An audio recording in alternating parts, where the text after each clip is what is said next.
नमस्कार। Sanskrit online classes में आप सभी का स्वागत है। पिछले क्लास में हमने महाकवि कालिदास द्वारा रचित कुमार संभव महाकाव्य के प्रथम सर्ग को लेकर के चर्चा की थी। उस प्रथम सर्ग को हमने पूर्ण कर लिया था। आज हम जिस नए विषय के साथ उपस्थित हो रहे हैं वह विषय है हमारा तर्क संग्रह। तो आइए शुरू करते हैं और जानते हैं कि तर्क संग्रह जो है वह किस प्रकार के हमारी विषय वस्तु रहेगी। तो देखिए शुरू करते हैं। तर्क संग्रह। सबसे पहले तो हम बात करें कि ये जो तर्क होता है, ये जो शब्द है, ये कैसे बना है। तर्क जो शब्द है वो तर्क धातु में अच प्रत्यय मिलने से बना है। क्या बना? तर्क बना। तर्क जो शब्द होता है इसके अनेक अर्थ हो सकते हैं। अनुमान हो सकता है, वाद विवाद हो सकता है, कल्पना हो सकता है, कारण हो सकता है, अनेक इसके अर्थ हो सकते हैं तर्क के। फिर बात करें संग्रह की। संग्रह जो अर्थ है, शब्द है, यह बनता है सम उपसर्ग, गृह धातु और अप प्रत्यय जो होता है, इनके मिलने से किस शब्द का निर्माण होता है? संग्रह शब्द का निर्माण होता है। संग्रह का मतलब होता है एकत्रित किया हुआ, इकट्ठा किया हुआ, सम्मिलित किया हुआ। तो यहाँ तर्क संग्रह जो शब्द है वो तर्क की उत्पत्ति जो होती है तर्क धातु में अच प्रत्यय जुड़ने से होता है, और संग्रह शब्द की उत्पत्ति जो है सम उपसर्ग गृह धातु में अप प्रत्यय जुड़ने से होता है। तर्क संग्रह जो है, अब बात करें इसके रचनाकार की। रचयिता कौन है तर्क संग्रह के? तो उनके रचयिता हैं अन्नम भट्ट। कौन है? अन्नम भट्ट है कि तर्क संग्रह जो रचना है उनके रचनाकार कौन है? अन्नम भट्ट है। ये जो तर्क संग्रह है ये न्याय और वैशेषिक दर्शन का सम्मिलित रूप है। तर्क संग्रह के अंतर्गत न्याय दर्शन के सिद्धांत और वैशेषिक दर्शन के सिद्धांतों का समायोजन किया गया है कि न्याय दर्शन और वैशेषिक दर्शन के जो कठिन सिद्धांत हैं उन सिद्धांतों को सरल रूप बना करके ही अन्नम भट्ट ने तर्क संग्रह की रचना की है। और इसके मंगलाचरण में उद्देश्य भी बताया गया है कि अन्नम भट्ट जो है वो तर्क संग्रह की रचना क्यों की है। तो ये दर्शन से संबंधित है तर्क संग्रह, क्योंकि इसमें न्याय दर्शन और वैशेषिक दर्शन इन दोनों का ही क्या है? समावेश किया गया है। दर्शन की बात आई तो दर्शन कितने माने जाते हैं? हमारे मुख्य जो है वो 6 दर्शन माने जाते हैं। जैसे सांख्य दर्शन है, इसके प्रवर्तक कौन है? कपिल मुनि है। वैशेषिक है, इसके प्रवर्तक कौन है? कणाद है। न्याय दर्शन के गौतम है। उसके बाद मीमांसा, इनके प्रवर्तक जैमिनी। वेदांत दर्शन है, इनके प्रवर्तक बादरायण। और उसके पश्चात सांख्य, वैशेषिक, न्याय, योग दर्शन है। तो ये है पतंजलि। ये इनके प्रवर्तक माने जाते हैं। छोटे प्रश्न भी पूछ लिए जाते हैं कि वैशेषिक दर्शन के प्रवर्तक कौन है? तो आचार्य कणाद है। सांख्य दर्शन के प्रवर्तक कपिल मुनि कपिल है। न्याय दर्शन के गौतम, मीमांसा के जैमिनी, वेदांत के बादरायण और योग दर्शन के क्या है? पतंजलि। ये इनके प्रवर्तक माने जाते हैं। तो ये 6 दर्शन है मुख्य माने जाते हैं। तो यहाँ हमारा जो तर्क संग्रह है वो न्याय और वैशेषिक कि कणाद और गौतम के द्वारा जो जिन दर्शनों का प्रवर्तन किया गया, प्रवर्तक है जो माने जाते हैं कि वैशेषिक दर्शन के जो कठिन सिद्धांत हैं, न्याय दर्शन के जो कठिन सिद्धांत हैं, उन सिद्धांतों का सरल रूप करके ही अन्नम भट्ट ने तर्क संग्रह नामक पुस्तक जो अपनी रचना है इसका निर्माण किया है। इसके पश्चात बात करें कि तर्क संग्रह जो है इसके अंतर्गत अन्नम भट्ट ने 8 प्रकरण बताए हैं। अर्थात इस तर्क संग्रह को कितने भागों में विभाजित कर दिया? 8 भागों में विभाजित कर दिया। 8 भाग कौन कौन से हैं? जिनको हम क्या कहते हैं? प्रकरण कहते हैं। तर्क संग्रह जो है वो 8 प्रकरणों में विभाजित है। प्रकरण हम कह सकते हैं, अध्याय भी हम कह सकते हैं, खंड भी हम कह सकते हैं, भाग भी हम कह सकते हैं। तो यहाँ पर तर्क संग्रह है, उसमें कितने प्रकरण हैं? उसमें 8 प्रकरण हैं। ठीक है, सबसे पहला जो प्रकरण है वो आता है पदार्थ का, दूसरा जो प्रकरण है वो आता है द्रव्य का, तीसरा जो पदार्थ है वो आता है गुण का, चौथा है अनुमान, पांचवा है उपमान, छठा है शब्द, सातवां है अवशिष्ट गुण और आठवां जो है वो है कर्म आदि। तो इस प्रकार से तर्क संग्रह को अन्नम भट्ट ने 8 प्रकरणों में विभाजित किया, 8 खंडों में विभाजित किया है। सबसे पहला जो प्रकरण है वो है पदार्थ का, दूसरा द्रव्य का, तीसरा गुण का, चौथा अनुमान का, पांचवा उपमान, छठा शब्द, सातवां अवशिष्ट गुण और आठवां जो है वो कर्म आदि जो गुण है हमारे। उन 8 भागों में 8 प्रकरणों में तर्क संग्रह को अन्नम भट्ट ने विभाजित किया है।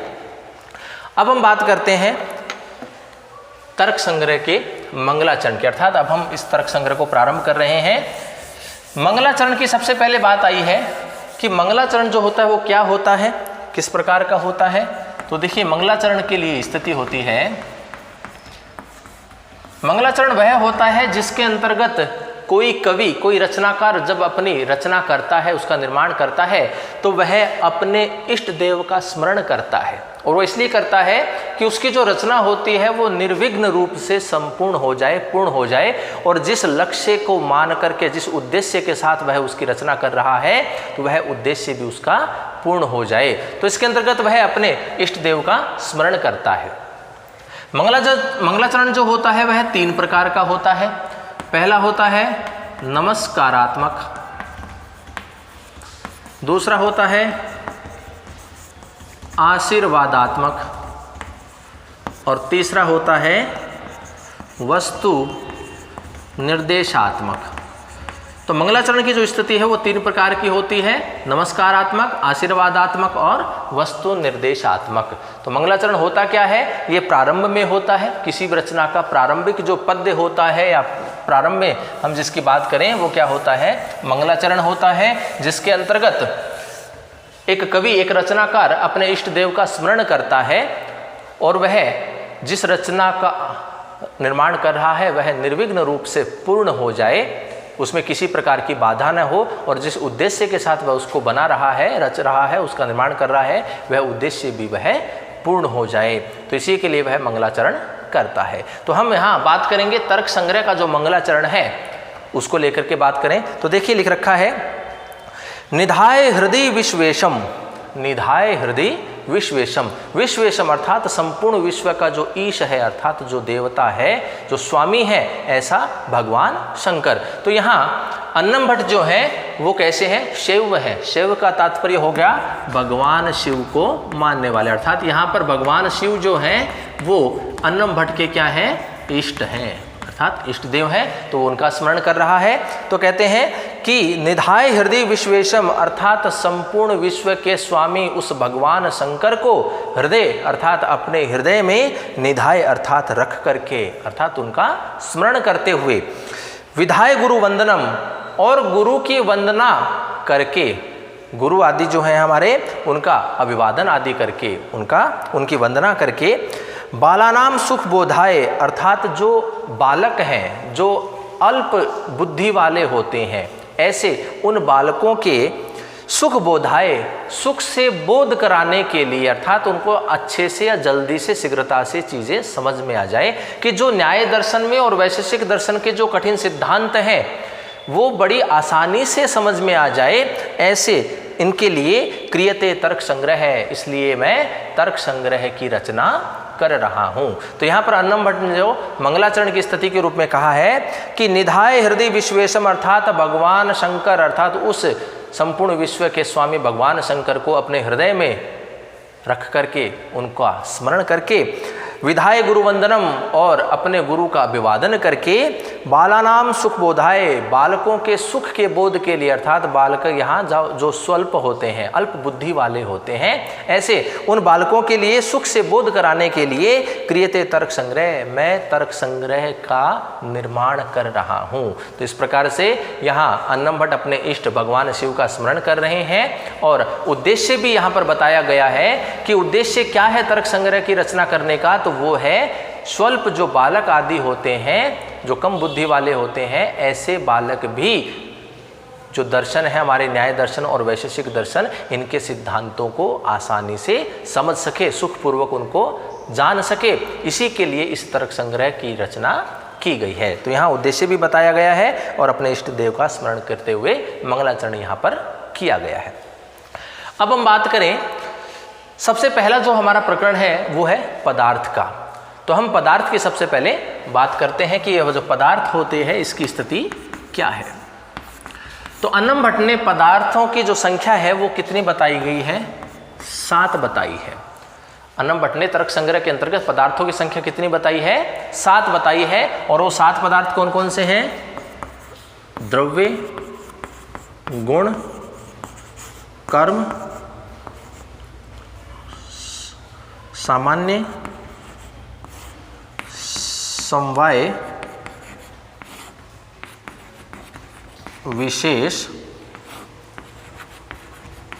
और अभाव। द्रव्य, गुण, कर्म, सामान्य, विशेष, समवाय और अभाव। द्रव्य, गुण, कर्म, सामान्य, विशेष, समवाय और अभाव, ये 7 जो हैं वो क्या माने गए हैं? पदार्थ कहे गए हैं। तो पदार्थ के लिए कहते हैं कि द्रव्य, गुण, कर्म, सामान्य, विशेष, समवाय, अभावः सप्त पदार्थः, कि अन्नम भट्ट ने तर्क संग्रह के अंतर्गत 7 पदार्थों को बताया है। और 7 पदार्थ हैं द्रव्य, गुण, कर्म, सामान्य, समवाय, विशेष और अभाव। ये 7 क्या हैं? हमारे पदार्थ माने गए हैं। अब हम यहाँ बात करें कि पदार्थ जो होता है वह क्या होता है? पदार्थ किसे कहते हैं? इसका लक्षण क्या किया गया है? तो इसका लक्षण किया गया है पदजन्य प्रतीति विषयत्वम पदार्थत्वम। पदजन्य अर्थात पद से उत्पन्न, प्रतीति अर्थात ज्ञान, विषयत्वम अर्थात उसका विषय, कि पद से उत्पन्न होने वाले ज्ञान के विषय को ही क्या कहते हैं? पदार्थ कहते हैं। कहा गया है कि पद से उत्पन्न प्रतीति अर्थात ज्ञान के विषय को पदार्थ कहते हैं। पदजन्य प्रतीति विषयत्वम पदार्थत्वम, कि जो पद होता है उससे उत्पन्न जो प्रतीति होती है, जो ज्ञान होता है, उस ज्ञान का जो विषय होता है वही क्या कहलाता है? पदार्थ कहलाता है। तो इसी की चर्चा यहाँ अन्नम भट्ट ने की है कि पदार्थ जो होते हैं उनकी संख्या कितनी मानी गई है? 7 मानी गई है, कि द्रव्य, गुण, कर्म, सामान्य, विशेष, समवाय और अभाव। अब हम आगे एक एक को विस्तार पूर्वक हम इनका अध्ययन करेंगे। अब सबसे पहले बात कर रहे हैं द्रव्य की। जो पहला पदार्थ है हमारा वो क्या है? द्रव्य है। अब देखिए द्रव्य को लेकर के अन्नम भट्ट ने क्या कहा है। तो कहते हैं तत्र द्रव्याणि, अर्थात वो द्रव्य जो हैं वे पृथ्वी, व्यप, तेजो, वायवाकाश, काल, दिगात्मा, मनांसी, नवेव। तो कहते हैं कि ये जो द्रव्य होते हैं ये 9 होते हैं। तो यहाँ पर पहला जो हमारा पदार्थ है वो कौन सा है? द्रव्य है। और द्रव्यों की संख्या जो है वो कितनी बताई गई है? 9 बताई गई है। और 9 कौन कौन से हैं? पृथ्वी, जल, तेज, वायु, आकाश, काल, दिक्, दिक् का अर्थात हो गया दिशा, आत्मा और मन। ये 9 क्या कहे गए हैं? ये द्रव्य कहे गए हैं। पहला जो पदार्थ है वो द्रव्य है। और द्रव्य कितने बताए गए हैं? 9 बताए गए हैं। और 9 कौन कौन से द्रव्य होते हैं? पृथ्वी, जल, तेज, वायु, आकाश, काल, दिक्, आत्मा और मन। इस प्रकार से ये 9 प्रकार के द्रव्य बताए गए हैं। तो छोटे प्रश्न सीधे बन रहे हैं कि पदार्थों की संख्या कितनी है, 7 है, द्रव्यों की संख्या कितनी है, 9 होती है। इस प्रकार से तर्क संग्रह में अन्नम भट्ट ने पदार्थों की संख्या 7 और द्रव्यों की संख्या 9 बताई है। इसके बाद हमारा दूसरा जो पदार्थ आता है, विस्तृत रूप से हम चर्चा इनकी आगे करते रहेंगे। अभी हम सामान्य जो जानकारी है इनकी, उनके ऊपर हम चर्चा कर रहे हैं। इसके बाद बात आती है गुण की। दूसरा जो हमारा पदार्थ है वो क्या है, गुण है। और गुण जो है उनकी संख्या कितनी बताई गई है, 24 बताई गई है। गुणों की संख्या कितनी मानी गई है, 24 मानी गई है। और वो 24 गुण कौन कौन से हैं, तो देखिए, रूप, रस, गंध, स्पर्श, संख्या, परिमाण,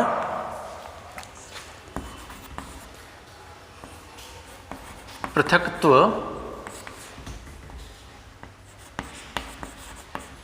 संयोग, विभाग, परत्व, अपरत्व, गुरुत्व, ध्रुवत्व, स्नेह, शब्द, बुद्धि, सुख, दुख, इच्छा, द्वेष, धर्म, अधर्म और संस्कार और प्रयत्न।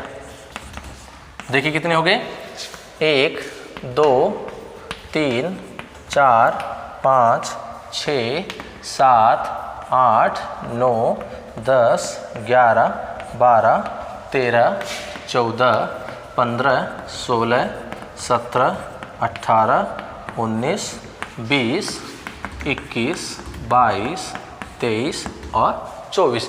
तो इस प्रकार से ये 24 गुण जो हैं वो तर्क संग्रह के अंतर्गत अन्नम भट्ट ने बताए हैं। ये जो गुण है, गुणों की संख्या कितनी है, 24 है। रूप, रस, गंध, स्पर्श, संख्या, परिमाण, पृथकत्व, संयोग, विभाग, परत्व, अपरत्व, गुरुत्व, दुरत्व, स्नेह, शब्द, बुद्धि, सुख, दुख, इच्छा, द्वेष, धर्म, अधर्म, संस्कार और प्रयत्न। तो इस प्रकार से गुणों की जो संख्या है वो तर्क संग्रह के अंतर्गत अन्नम भट्ट ने 24 बताई है, जो कि हमारा दूसरा पदार्थ आता है। पहला पदार्थ हमारा द्रव्य हो है और दूसरा हमारा गुण होता है। आगे बात करें, कर्म की हम बात करें। अगला जो हमारा जो पदार्थ आता है, द्रव्य, गुण, कर्म। कर्म के जब हम बात करें तो अन्नम भट्ट ने तर्क संग्रह में कर्म जो है वो 5 बताए हैं। तो देखिए उसके लिए कहते हैं, उत्क्षेपण, अपक्षेपण, आकुंचन, प्रसारण, गमनानि पंच कर्माणि। कि यहाँ जो कर्म की स्थिति बताई है वो कितनी बताई गई है, 5 बताई गई है। कौन कौन सी बताई गई है, 5 जो कर्म हैं वो कौन कौन से हैं, तो देखिए सबसे पहले है उत्क्षेपण, दूसरा है अपक्षेपण, फिर है आकुंचन, फिर है प्रसारण और 5वां जो कर्म बताया है वो है गमन। तो देखिए उत्क्षेपण, उत्क्षेपण का मतलब होता है ऊपर की ओर फेंकना। उत्क्षेपण का मतलब क्या है, ऊपर की ओर फेंकना कह सकते हैं। अपक्षेपण का मतलब नीचे की ओर फेंकना। आकुंचन का मतलब है समेटना या समीप।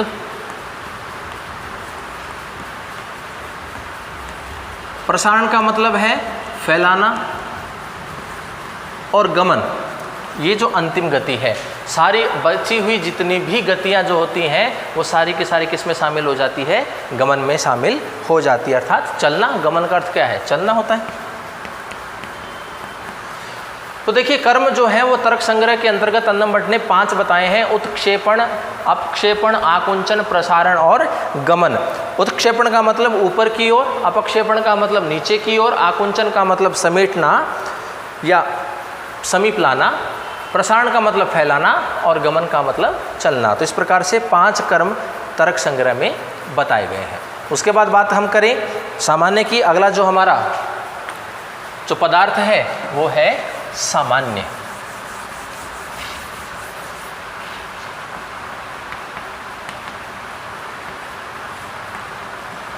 सामान्य को लेकर के तर्क संग्रह में अन्नम भट्ट ने कहा है कि सामान्य जो होता है वो 2 प्रकार का होता है। तो देखिए कहते हैं परम अपरम चेति द्विविधम सामान्यम, कि पर और अपर, पर और अपर भेद से 2 प्रकार का क्या होता है, सामान्य होता है। पर और अपर ये 2 प्रकार का सामान्य कहा गया है। और कहते हैं कि अधिक देश में रहने के कारण पर कहा जाता है, पर सामान्य होगा। एक हो गया हमारा पर सामान्य और दूसरा है अपर सामान्य। तो कहते हैं कि अधिक देश में रहने के कारण, देश का तात्पर्य यहाँ स्थान है, अधिक देश में रहने के कारण, और अपर सामान्य का मतलब हो गया न्यून देश में रहने के कारण क्या हो जाता है, अपर हो जाता है। तो देखिए अधिक देश की अगर हम बात करें, जैसे द्रव्य जो होता है यह क्या है, पृथ्वी, जल, तेज, वायु, आकाश, काल, दिक्, आत्मा, मन, इन सभी में क्या होता है, समाहित होता है, सम्मिलित होता है, सभी में क्या होता है, द्रव्य होता है। तो इसलिए अधिक देश की स्थिति को यहाँ प्रकट किया जा रहा है। तो ये जो स्थिति है हमारी, ये कैसी बन जाएगी, पर सामान्य की स्थिति बन जाती है। और यदि हम कहें कि पृथ्वीत्व जो जाति है वो केवल मात्र कहाँ पाई जाती है, वो केवल मात्र पृथ्वी में पाई जाती है, इसलिए न्यून देश की स्थिति यहाँ पर दिखाई दे रही है। तो यहाँ न्यून होने के कारण ये क्या स्थिति बन जाती है, अपर की स्थिति बन जाती है। तो कहते हैं परम अपरम चेति द्विविधम सामान्यम, कि पर और अपर के रूप में या भेद से सामान्य जो होता है वह 2 प्रकार का होता है, पर सामान्य और अपर सामान्य। अधिक देश में होने के कारण वह पर सामान्य होता है, न्यून देश में रहने के कारण अपर सामान्य होता है। इसका उदाहरण अगर देखें कि द्रव्य जो होता है वह पृथ्वी, जल, तेज, वायु, आकाश, काल, दिक्, आत्मा, मन, इन सभी में पाया जाता है। तो अधिक देश की स्थिति यहाँ प्रकट हो रही है, तो इसलिए ये पर सामान्य होता है। और पृथ्वीत्व जाति जो है वो केवल मात्र पृथ्वी में ही पाई जाती है, अर्थात यहाँ न्यून देश की स्थिति की बात हो रही है। तो यहाँ पर क्या हो जाएगा, ये अपर सामान्य हो जाएगा। तो इस प्रकार से ये स्थिति थी हमारी सामान्य की, जो हमारा पदार्थ है। अगला अब हम बात करें, अगला जो हमारा पदार्थ है वो है विशेष।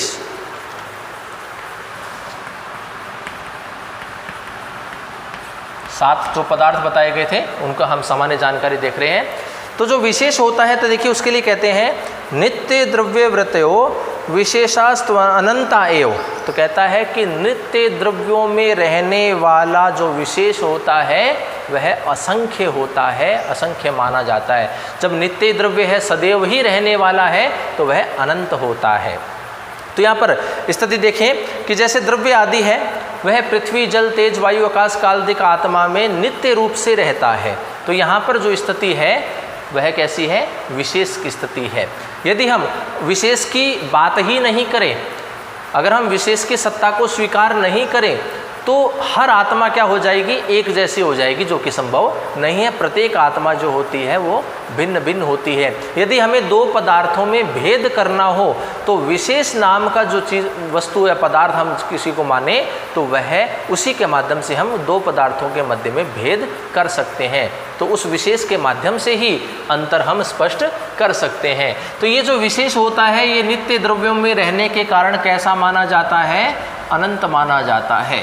तो यह सदैव रहता है, इसलिए नित्य रहता है, इसलिए यह कैसा है, अनंत माना जाता है। तो 2 पदार्थों में भेद करने के लिए ही हम इस विशेष की चर्चा करते हैं। अगर हम विशेष की सत्ता को स्वीकार नहीं करेंगे तो फिर हर आत्मा क्या हो जाएगी, एक जैसी हो जाएगी। इसके बाद हम बात करें अगला जो हमारा पदार्थ है समवाय। छठा जो हमारा पदार्थ है समवाय।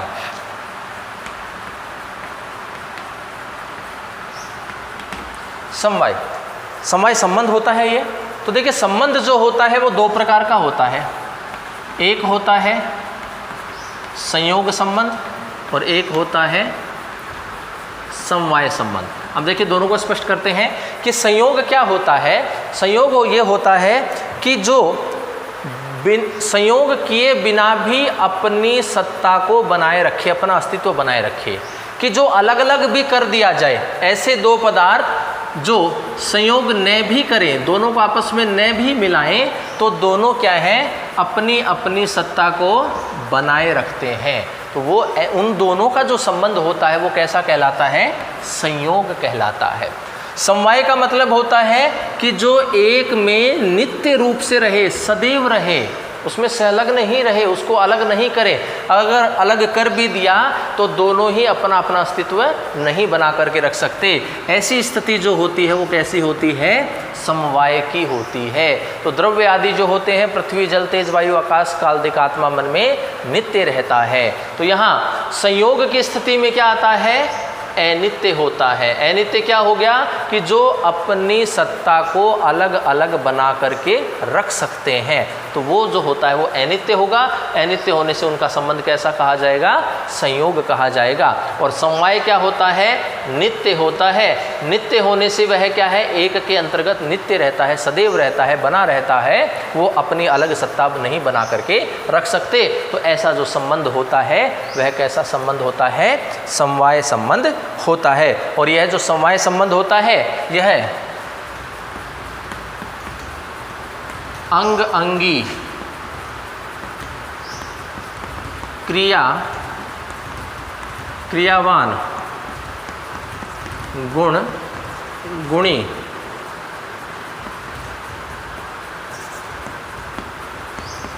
मनुष्यत्व जाति, मनुष्यत्व और मनुष्य और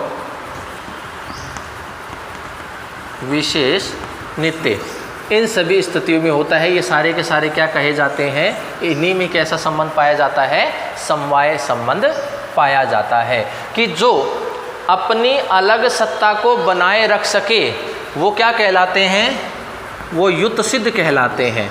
और युत सिद्ध जो होते हैं वो कैसे होते हैं, अनित्य होते हैं। अनित्य होने से उनमें संबंध कैसा होता है, संयोग संबंध होता है।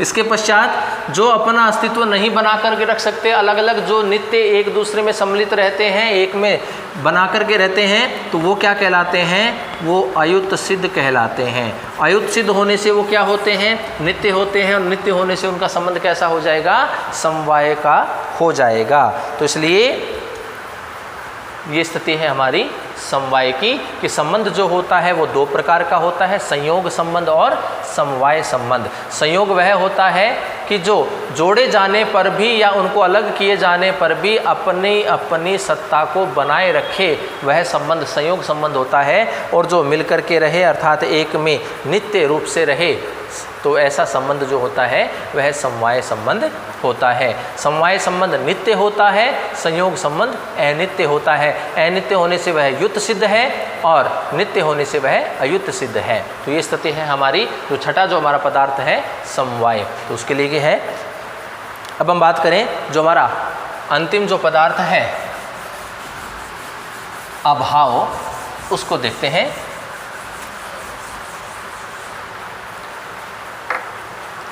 सातवां जो हमारा पदार्थ है वो है अभाव। तर्क संग्रह के अंतर्गत अभावों की जो संख्या है वो कितनी मानी गई है, 4 मानी गई है। और 4 कौन कौन से भाव हैं, प्राग भाव, प्रध्वंसा भाव,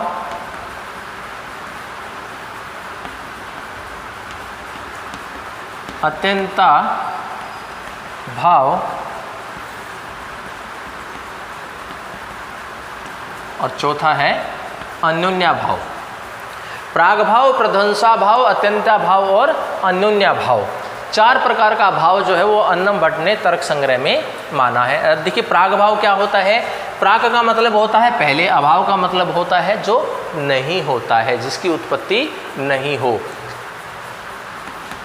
पहले नहीं था, जो पहले नहीं था वह कैसा भाव होता है, प्राग भाव होता है। जैसे मान लीजिए कि चौक, इस चौक का निर्माण होने से पहले यह चौक नहीं थी, तो इसका जो भाव कहा जाएगा वो कैसा कहा जाएगा, प्राग भाव कहा जाएगा, क्योंकि ये पहले नहीं थी। अब बात आती है प्रध्वंसा की। प्रध्वंस का मतलब होता है नष्ट होने के पश्चात अभाव, अर्थात का न रहना। नष्ट होने के पश्चात नहीं रहना ही क्या कहलाता है, प्रध्वंसा भाव कहलाता है। तो देखिए मान लीजिए कि जो चौक है ये हम काम में लेते लेते ये क्या हो जाएगी, समाप्त हो जाएगी, ये नष्ट हो जाएगी। तो उसके बाद ये चौक नहीं रहेगी, कोई दूसरी हो सकती है, तो इसका जो अभाव होगा ये कैसा कहा जाएगा, प्रध्वंसा भाव कहा जाता है। इसके बाद है अत्यंता भाव। अत्यंता का भाव का मतलब होता है बिल्कुल भी न रहना। अत्यंता भाव का मतलब है बिल्कुल न रहना, बिल्कुल न रहना। इसका मतलब है भूतकाल, वर्तमान काल और भविष्य काल, अर्थात तीनों ही कालों में जिसकी सत्ता नहीं है, ऐसा जो अभाव होता है वो कैसा होता है, अत्यंता भाव होता है। कि तीनों ही काल में जो न रहे हो तो वह क्या है, अत्यंता भाव होता है। और फिर बात आती है अन्योन्या भाव की। अन्योन्या भाव का मतलब होता है एक वस्तु दूसरी नहीं है, एक वस्तु दूसरी नहीं है। कि मान लीजिए कि ये जो डस्टर है ये चौक नहीं है और चौक जो है वो डस्टर नहीं है, तो ऐसा जो एक दूसरे में जो अभाव पाया जाता है वो कैसा होता है, वह अन्योन्या भाव कहा जाता है। तो अभाव की स्थिति कितनी बताई गई है, चार बताई गई है, प्राग भाव, प्रध्वंसा भाव, अत्यंता भाव और अन्योन्या भाव। प्राग भाव का अर्थ होता है जो पहले नहीं था। प्रध्वंसा अर्थात नष्ट होने के पश्चात जो नहीं है वह है प्रध्वंसा भाव। अत्यंता भाव अर्थात जो बिल्कुल न रहे, अर्थात तीनों ही कालों में जिसकी सत्ता न हो। अन्योन्या भाव अर्थात एक वस्तु दूसरी नहीं है। ये स्थिति क्या होती है, अन्योन्या भाव की होती है। वैसे तो मूल रूप से जो भाव होता है वह दो ही प्रकार का होता है, एक होता है संसर्गा भाव और दूसरा होता है अन्योन्या भाव। मूल रूप से तो क्या होते हैं, ये दो ही प्रकार का अभाव होता है, संसर्गा भाव और अन्योन्या भाव। लेकिन संसर्गा भाव में प्राग भाव, प्रध्वंसा भाव और अत्यंता भाव ये तीनों शामिल कर लिए जाते हैं, तीन भेद हो जाते हैं इसके, इसलिए तीन ये और एक ये अन्योन्या भाव। संसर्गा भाव तीन प्रकार का होता है, प्राग भाव, प्रध्वंसा भाव, अत्यंता भाव, और अन्योन्या भाव एक ही होता है। इसलिए कुल कितने हो जाते हैं, ये चार प्रकार के अभाव हमारे हो जाते हैं। अब संसर्गा भाव और अन्योन्या भाव को अगर हम समझे तो देखिए स्थिति क्या है कि एक वस्तु, संसर्गा भाव की बात कर रहे हैं कि एक वस्तु दूसरी में विद्यमान नहीं है, एक वस्तु दूसरी में विद्यमान नहीं है, तो ये जो स्थिति होती है ये किसकी होती है, संसर्गा भाव की है। और हम कहें कि एक वस्तु दूसरी वस्तु नहीं है, तो ये जो स्थिति होती है ये होती है अन्योन्या भाव की। अगर हम इसको और स्पष्ट समझे कि ये कहते हैं कि कै ख में नहीं है, कै ख में नहीं है, तो ये जो स्थिति है ये कैसी है, ये संसर्गा भाव है। एक वस्तु दूसरी में विद्यमान नहीं है, अर्थात कै जो है वो ख में नहीं है। और अगर हम कहें कै ख नहीं है, कै ख नहीं है, तो ये स्थिति क्या है, ये अन्योन्या भाव की होती है। देखिए दोनों में अंतर है, कै ख में नहीं है और दूसरा है कै ख नहीं है, तो ये दोनों ही अंतर इन दोनों को दर्शाता है, संसर्गा भाव और अन्योन्या भाव को। तो इस प्रकार से तर्क संग्रह में अन्नम भट्ट ने अभावों की संख्या कितनी मानी है, चार मानी है, प्राग भाव, प्रध्वंसा भाव, अत्यंता भाव और अन्योन्या भाव। तो ये स्थिति थी हमारी सप्त पदार्थों की, जो हमारा पहला प्रकरण है। सामान्य रूप से हमने इनको जाना, अब हम इनका विस्तार पूर्वक जो है अध्ययन करेंगे। सबसे पहले हम द्रव्य की बात करेंगे। द्रव्य जो 9 बताए गए हैं, तो प्रत्येक को लेकर के हम चर्चा उसकी करेंगे। तो देखिए आज हमने तर्क संग्रह के अंतर्गत जो हमारे जो सामान्य जानकारी है उसको लेकर के हमने चर्चा की है कि जो तर्क संग्रह है उसके रचनाकार अन्नम भट्ट हैं, और अन्नम भट्ट जो हैं उन्होंने अपने तर्क संग्रह को 8 प्रकरणों में विभाजित किया है। पदार्थ, द्रव्य, गुण, कर्म, अनुमान, उपमान, शब्द और अवशिष्ट पदार्थ जो होते हैं इनमें विभाजित किया है। और इसके पश्चात जो प्रथम प्रकरण जो हमारा पदार्थ है उसको लेकर के हमने चर्चा की थी कि पदार्थ जो होते हैं वो कितने होते हैं, 7 होते हैं। द्रव्य जो होते हैं वो 9 होते हैं। गुण जो होते हैं वो 24 होते हैं। सामान्य जो होता है वह 2 होता है। विशेष जो होता है वह अनंत होता है। समवाय जो होता है वह 1 होता है, अर्थात संबंध जो होता है वो 2 प्रकार का होता है, संयोग और समवाय होता है, जो कि नित्य रूप में रहता है। और उसके बाद हमने अभाव की बात की जो कि 4 प्रकार का होता है, प्रागभाव, प्रध्वंसाभाव, अत्यंताभाव और अन्योन्या भाव। तो इस प्रकार से आगे की जो हम चर्चा करेंगे, जो द्रव्य आदि हैं हमारे, उनकी जो विस्तृत चर्चा हम करेंगे वो हम अगली कक्षाओं में करेंगे। आज के क्लास में इतना ही। धन्यवाद।